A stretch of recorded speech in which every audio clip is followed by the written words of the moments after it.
Yo soy de Osorno, nací en el hospital de Osorno de esa época, que se llamaba Hospital San José, porque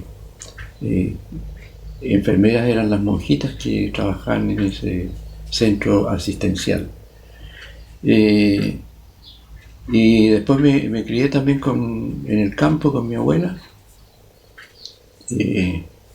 y volvía después del tiempo de educación, estudié la primaria, así se llamaba en esa época, en el colegio número 5 de Osorno, y que hoy día tiene otro nombre, no sé si existe o no existe el colegio, pero ahí estudié mi preparatoria.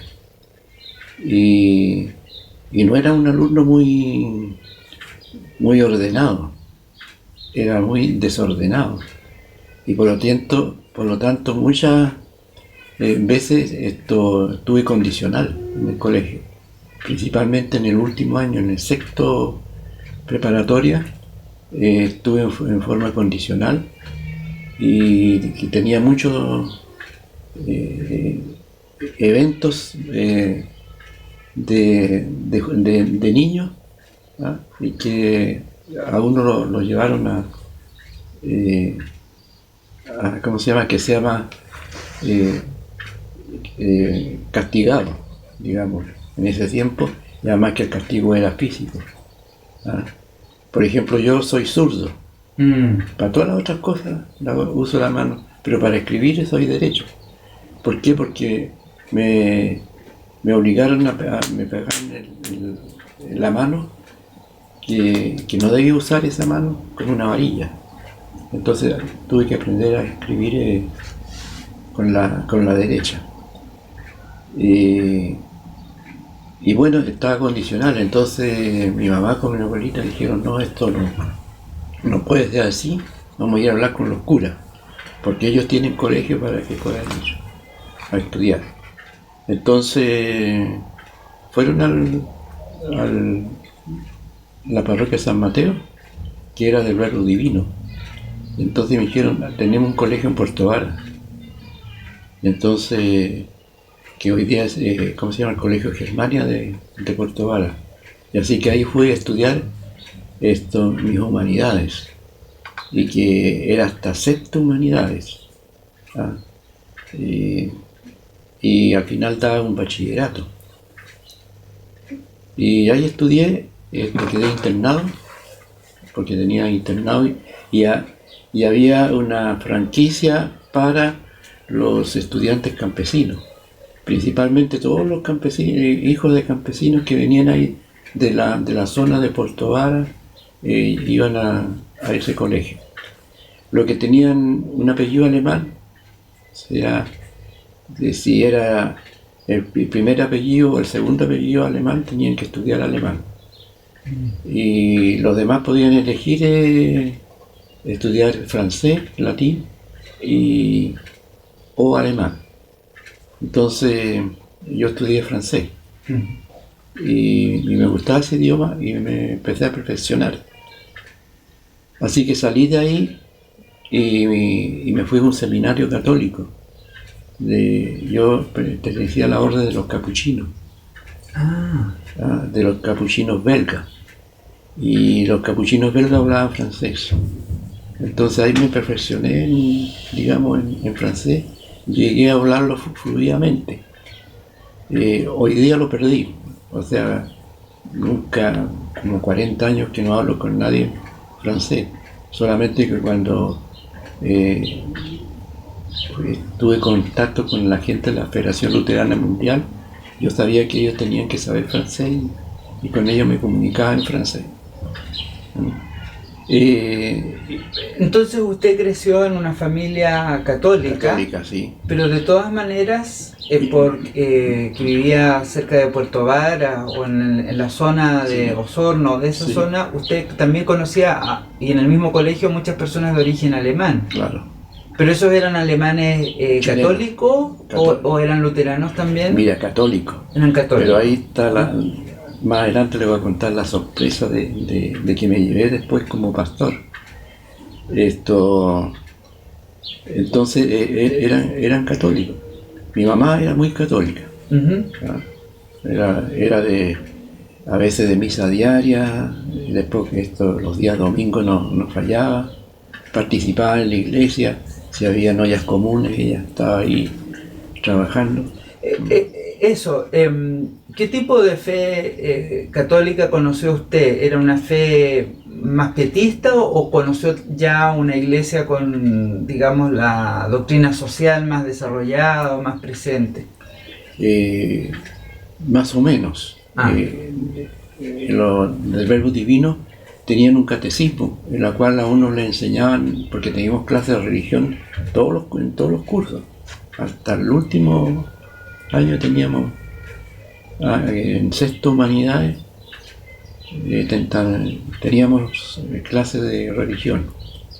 Y sí, que nos enseñaron a ayudar a nuestro prójimo. Eso era el énfasis que hacían los del Verbo Divino, de involucrarse y trabajar con los más vulnerables de la sociedad. ¿Y su mamá tenía esa sensibilidad también? Claro. Y ya llegó el tiempo de que fue candidato Frei, yo estaba en cuarto humanidades. Entonces, porque yo entré muy tarde a estudiar, entonces a los 20 años todavía estaba estudiando. Ya. Y entonces ahí yo me hice demócrata cristiano, porque los compañeros de curso, muchos eran demócratas cristianos y me metieron y me hice demócrata cristiano. Hicimos la marcha de la Patria Joven, de Puerto Vara a Frutillar, y participé de esa marcha. Y bueno, y salió Frei después como presidente. Yo terminé mi estudio y me fui a un seminario capuchino en San José de la Mariquina. Estudié toda la filosofía y después ahí los curitas me dijeron, ¿por qué no tomas un receso, te sales para ver cómo está tu vocación y todo? Ya. Entonces me fui a una parroquia en Osorno que era de los belgas y ellos hablaban francés. Entonces ahí yo ya, y ahí me pusieron en la radio La Voz de la Costa. O sea que usted de joven se ha interesado por las comunicaciones. Claro, por las comunicaciones. Y la radio La Voz de la Costa me mandó a Santiago, creo que fueron 15 días, a un seminario de comunicaciones donde lo hacía el sindicato de radiodifusores de Chile.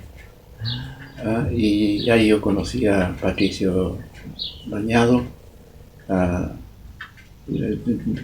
varios referentes que impartían clases, digamos, la pauta básica de la comunicación, de esta pirámide invertida. Claro. Y en ese tiempo Radio La Voz de la Costa además estaba como recién fundada. Claro, y era Radio Escuela. Claro, era Radio Escuela. Claro, y entonces esa también fue una linda experiencia, que yo hacía clases de historia. Porque siempre me ha gustado la historia. Y entonces hice clases de historia ahí, había que hacer un libreto, después grabarlo y después se transmitía por la radio después de las 6 de la tarde. Y en las comunidades había monitores que incluso se preparaban ahí mismo en la radio, porque había una especie de internado con salones para exponer y cómo preparar a estos monitores. Y todos estos monitores eran campesinos. Y nosotros los íbamos a visitar porque teníamos un Jeep, un Land Rover, y podíamos subir a cualquier lado con ese Jeep porque en ese tiempo no estaban pavimentados los caminos. Entonces, para visitar los monitores, cómo trabajaba con la gente, y mucha gente aprendió a leer, a sumar y escribir, o sea, y restar. Y fue una experiencia muy linda, y muchos de los dirigentes que están actualmente en las comunidades de San Juan de la Costa, de los mapuche huilliche, ¿ah? Aprendieron a leer en esta radioescuela. O sea que siempre dio su fruto ese trabajo. Llegó el tiempo de la dictadura y se terminó todo. ¿Y usted fue capuchino unos años? Sí. ¿Fue hermano? No, entra como... ¿Terciario? ¿Cómo No. le...? No, ¿Seminarista? Estos seminaristas. Claro. Seminaristas no entra. ¿Y en qué momento usted conoce la Iglesia Luterana? Bueno, después de que estuve en la radio de la Voz de la Costa, mi señora estaba estudiando orientadora del hogar en la Universidad de Chile de Osorno, porque ahora se llama la Universidad de los Lagos, pero comenzó como sede de la Universidad de Chile. Y yo entré también ahí a estudiar ciencias políticas y administrativas. Y entonces sus compañeros estaban haciendo una tesis relacionada con Radio La Voz de la Costa.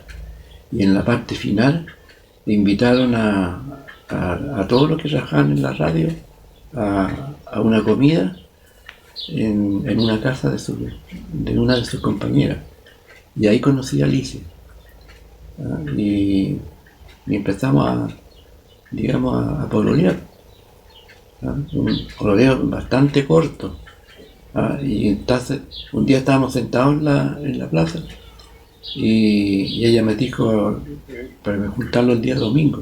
Entonces me dijo, no, porque tengo culto el día domingo. ¿A dónde? En la iglesia luterana. Y esa fue mi... ¿cómo se llama? Me abrió los ojos de conocerla, porque se creaban muchos mitos de la iglesia luterana por la parte católica, de que ahí estaba el diablo, de que los ministros, los curas se vestían de negro y hacían las misas, usaban el pan común y corriente para la Santa Cena. Entonces todo estos ritos, y a mí me interesó de ir. ¿Y su señora era de la comunidad que ahora está en la IL, en la Plaza de Armas? Sí, y yo también participé, después ahí me confirmé, porque conocí al pastor Sabolaine, un misionero de la ELCA, en ese tiempo se llamaba Dume. Llevó a Osorno a trabajar con los alemanes que habían perdido el idioma. Claro. Ya, y resulta que no le dio resultado y empezó a trabajar con los chilenos. Y ya empezó a llegar a nuestra casa. Y entonces ¿cómo se llama? Empezó a hablar y llega la dictadura. Y entonces ahí empezó a hacer un trabajo con los familiares de los presos políticos, de hacerle caja de comida. Y en ese tiempo los presos políticos en Osorno, en los lagos, porque en Santiago, por ejemplo, se ocupó el Estadio Nacional. Sí, ¿Se ocupó algún estadio, algún lugar? Sí, el Estadio Español, donde se jugaba básquetbol. Ese se ocupó para los presos políticos en Osorno. Y nosotros preparamos los paquetes, los jóvenes, la juventud de la iglesia preparamos los paquetes y los pastores salían a repartirlos. Y de ahí y yo en la iglesia participaba, era miembro porque me había confirmado, y estaba en una reunión de la asamblea y había que elegir delegados para ir al sínodo de 1974. De Frutillar, ¿no? No, ese fue en La Cualtata, en Santiago. Ya, claro, sí. En Santiago. El de marzo. El de marzo, sí. Entonces, nadie tenía disponibilidad, y de repente me preguntaron a mí, ¿usted tiene? Sí, le dije, ya, entonces quedé como miembro para ir al sínodo. No tenía idea de qué era un sínodo, de qué se trataba tampoco, nada. Y ese fue Claro. un sínodo bien intenso porque ahí el pastor Frenz se defendió Claro. y dio el argumento teológico del poema del siervo de Dios, ¿no? Dios, el Eso siervo usted de lo vio Dios. en persona. Claro. Ah, Para mí fue una experiencia. Yo no sabía nada, no entendía nada lo que pasaba. Yo sabía solamente toda una parte de la doctrina católica, pero luterana no tenía la mayor idea, porque me confirmaron y me hicieron leer el catecismo menor nomás. Y la experiencia fue que primero se hablaba alemán, y nosotros teníamos unos foros donde había una traducción en español. En las mesas tenía unos foros y ahí estaba la traducción en español. Y ahí expuso el siervo de Dios, de Isaías. Y bueno, esto fue. Y después, bueno, vino todo a la asamblea de la votación y toda esta cosa que uno no entendía mucho, pero como estamos en la mesa y lo de Osorno, entonces decíamos, sí, vamos a votar esto, ya. Yo levantaba nomás la mano o si había que ir a escribir algo, también hacía lo que hacían los demás, que como no entendía mucho de qué se trataba. Pero Sabolaine me orientaba, me decía, no, y ahí conocí al pastor Víctor Artacho. Porque él había llegado en 1973, como dice la historia que escribo, en medio del bombardeo de la Moneda. claro. Aterriza el avión y llega Víctor Artacho. Y lo toman y lo llevan a una casa que estaba en Lota.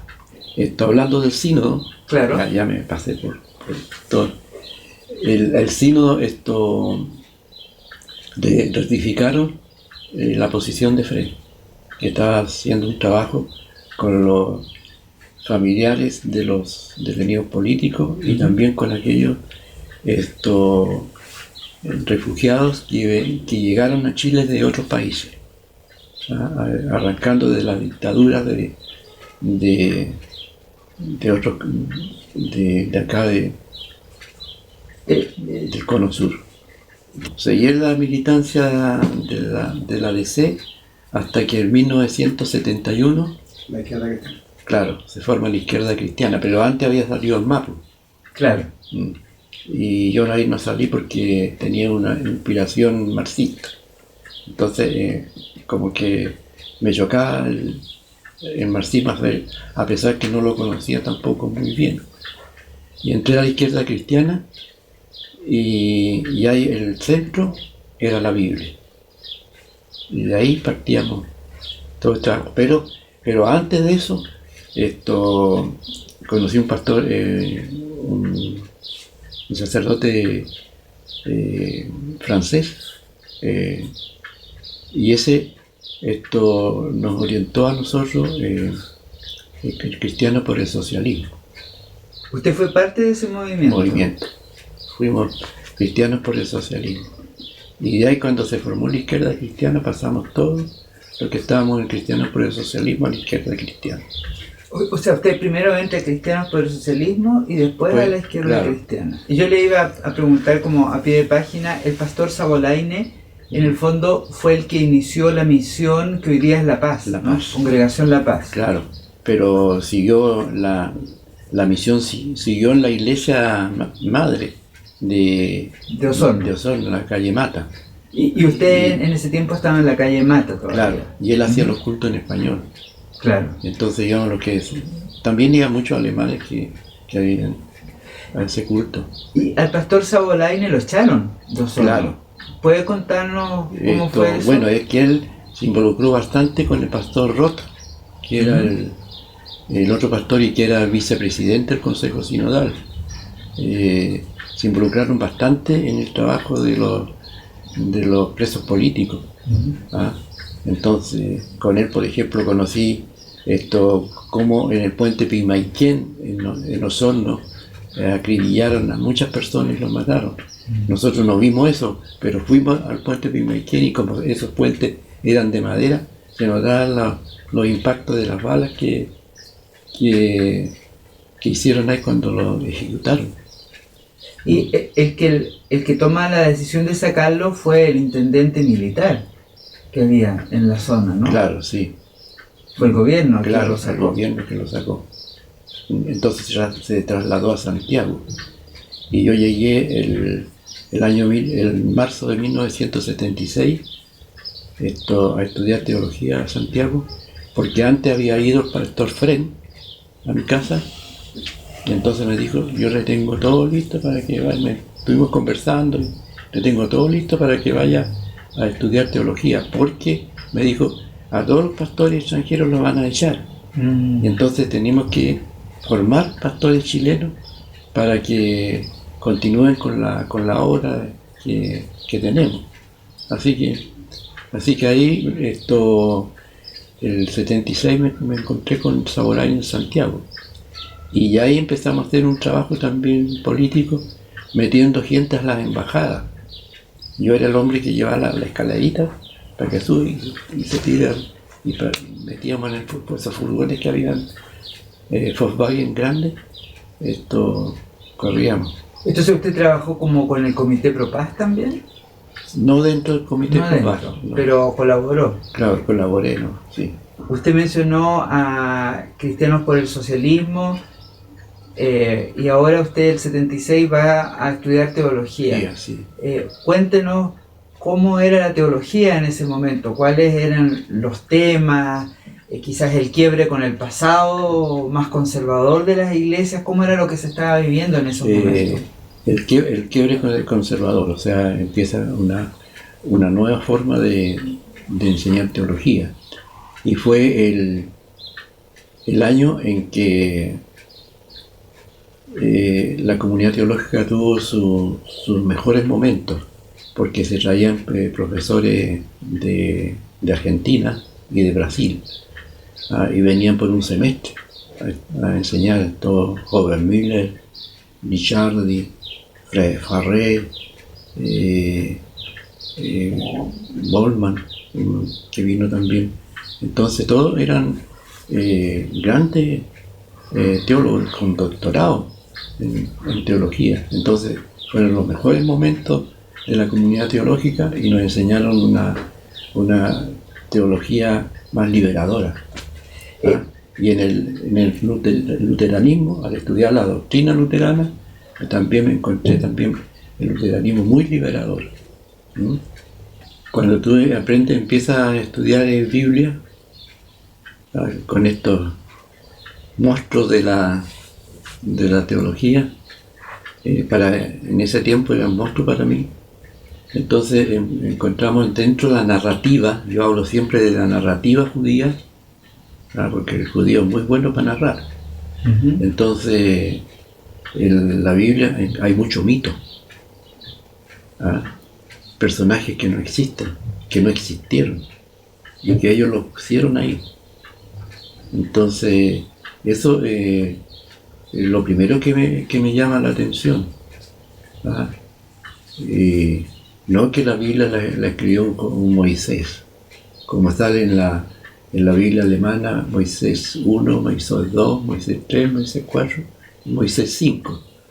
No, para mí no la escribió Moisés, porque hay mucho mito. ¿Y a usted le interesó la teología bíblica, especialmente? Sí, en parte sí, pero no el Antiguo Testamento. Me gustó más el Nuevo Testamento. Ver cómo era Jesús, y hasta el día de hoy lo sigo todavía analizando a Jesús. ¿Y hay algún pasaje que a usted usted se identifica con él o lo cita frecuentemente? No, yo siempre cito, y me gusta mucho, la multiplicación de los panes, porque ese es un milagro, pero no es el milagro de multiplicar los panes, porque es imposible hacerlo, sino que él enseña a compartir, porque la gente que iba llevaba sus panes, llevaba sus peces, pero lo iba a comer después que termine Jesús de hablar. o yendo camino a casa. Pero Jesús dijo, no, pues la gente tiene hambre y hay otros que no tienen nada. ¿Y por qué no compartimos? Mira, este niño ofrece sus 2 panes y 5 peces. ¿Y por qué no lo pueden hacer ustedes? Entonces ese pasaje bíblico me llama mucho la atención, el poder compartir. Y es lo que le está faltando a la humanidad hoy día, que no queremos compartir. Y hay mucha gente que necesita. Y ahí también está como la genialidad de la narrativa, de esa historia. De la historia, sí. Entonces usted estudia teología y en algún momento usted empieza un vicariato, supongo, sí. Lo invitan a... Claro. Y ahí estuvo en el Buen Samaritano. No. ¿No? Resulta que la comunidad teológica uno estudiaba 2 años de teología y 1 año de práctica. Y ese año de práctica lo hice en el Buen Samaritano. Pero eso era por la comunidad teológica, no por la iglesia. Entonces ese año de práctica en el Buen Samaritano. Y el vicariato lo hice en Santiago, en el Buen Pastor, en una congregación que ya no existe. Claro. Y Trinidad. Estuvo en la Trinidad. En Trinidad.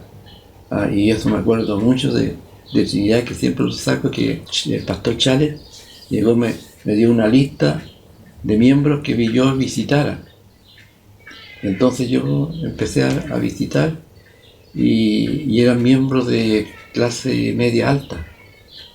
Entonces cuando llegaba a sus casas me pasaban a su oficina. Y entonces lo primero sacaban el talonario de cheque. ¿Cuánto es lo que le estoy debiendo, pastor, a la iglesia? Y yo tenía que decirle, yo no vengo a cobrar, yo vengo a conversar con usted. ¿Y qué va a conversar? Bueno, ¿cómo está? Empezar a ver qué acercamiento tiene con la iglesia, porque la iglesia no es plata, le decía yo mismo. Y empezamos ahí un diálogo y conversaciones, pero casi, yo diría el 50% que visité, me preguntaban cuánto le estoy debiendo a la iglesia. Y yo siempre le decía, usted tiene que hablar con el tesorero, no conmigo. Entonces, es una actitud que choca. Porque yo lo iba a visitar, a hacer una visita pastoral, y a mí me chocaba cuando lo primero que me decían, ¿cuánto le estoy debiendo a la iglesia? O sea, deshacerse rápido de la persona, porque si me hacía el cheque ya hasta luego y listo. ¿Y usted puede precisarnos más o menos el año en que usted hizo, o los años en que hizo esos vicariatos? 82 y 83. ¿Y el 83 se ordenó en qué tiempo? Hice un año en Santiago, claro, y otro año acá en Concepción, a cargo del pastor Jan. ¿Y dónde pastor? ¿En San Pablo? En San Pablo, no. En Coronel. O sea, no, en Martin Luther. Ya, era. ¿Y ahí lo ordenaron? Claro, ahí lo ordenaron. Pero fue un vicariato, digamos, bien como. Porque la comunidad de San Pablo estaba en Colo Colo y se llamaba Misión Hispana. Porque así la había puesto el pastor Astacio. Misión Hispana. Y ahí los miembros juntaron el metro cuadrado para comprar un sitio que vendía serbio en Hualpén. Hualpencillo se llamaba en esa época. Entonces se reunió el dinero y se pagó, me acuerdo que eran 150.000, algo así, pesos que se pagó a Serbio, y Serbio nos adjudicamos ese terreno. Y las poblaciones que están al frente, esos lugares, no existían, sino que estaba Hualpencillo, Crispo Loganda, esa era la población que existía más cerca y al otro lado. Y organizamos una convivencia para que todos los miembros de la congregación vayan a ver el sitio y todo, y lo que habían comprado. y todos se fueron contra el directorio. ¿Cómo compraron un sitio aquí y no hay casa, no hay nada? ¿Y qué vamos a hacer aquí? Entonces era todo una crítica al directorio para que se juntó ese dinero para comprar esto que no vale nada. Entonces, bueno, ahí empezamos a hacer una mediagua. Y entonces ahí empezamos a hacer con los niños clase porque primero empezamos en una casa, la familia estéril, a hacer las clases de los niños y también reflexiones bíblicas, no hacíamos cultos, hacíamos reflexiones bíblicas.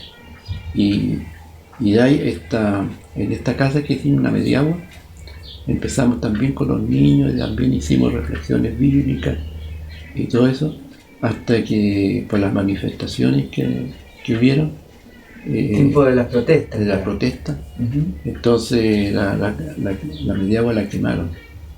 Y fueron los infantes de marina, que había un neumático ardiendo y lo chutearon, lo tiraron y llegó a la mediagua y se quemó. Y eso salió en todos los medios chilenos y también europeos. Y ahí recibimos una ayuda de Gustavo Adolfo Berg para hacer una iglesia. Y los miembros hicimos una colección de ladrillos. Ese fue el aporte de juntar muchos ladrillos para poder construir esa iglesia.